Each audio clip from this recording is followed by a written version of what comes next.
आजकल क्या हो गया है, बोर्ड एग्जाम के अंदर, जेईई एग्जाम के अंदर, नीट एग्जाम के अंदर असर्शन रीजनिंग बहुत बार पूछी जाती है ना। असर्शन रीजनिंग क्या होती है, दो स्टेटमेंट दी जाती हैं और ऐसे आपको ऑप्शन दिए जाते हैं ए बी सी डी, है ना।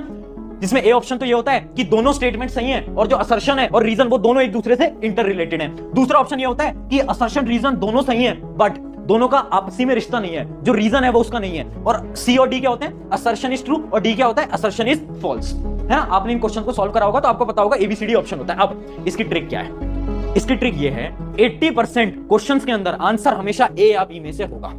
भैया ये क्या बात हुई, चलिए एक एग्जांपल से समझते हैं। जैसे कि इमेजिन करो ये दो स्टेटमेंट है। स्टेटमेंट 1 है 2 + 2 = 4 और स्टेटमेंट 2 है in addition we add 2 values, है ना।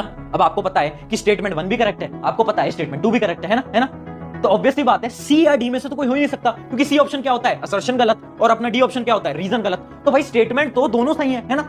अगर एग्जाम के अंदर कोई भी स्टेटमेंट गलत लिखी जाएगी तो बच्चे ना उसको बहुत आसानी से पकड़ लेते हैं। इस वजह से एग्जामिनर्स क्या करते हैं, हमेशा जो दोनों स्टेटमेंट होते हैं ना वो दोनों स्टेटमेंट करेक्ट ही देते हैं। 80% चांसेस है, 20% हो सकता है बट 80% चांसेस है। क्यों, अगर मैं यहां पर ये लिख देता 2 + 2 = 5, और कोई पकड़ लेता, हर एक बच्चा पकड़ लेता कि भैया स्टेटमेंट 1 करेक्ट गलत है ना, स्टेटमेंट 2 तो सही है बट स्टेटमेंट 1 गलत है, हर कोई बच्चा पकड़ लेता ना। इस वजह से स्टेटमेंट्स को करेक्ट बनाया जाता है। बस दिक्कत यहां आती है कि क्या वो उसका रीजन है या नहीं। जैसे कि एक एग्जांपल दिखाता हूं, 2 + 2 = 4 और स्टेटमेंट 2 क्या है, इन सब्सट्रैक्शन वी सब्ट्रैक्ट 2 वैल्यूज।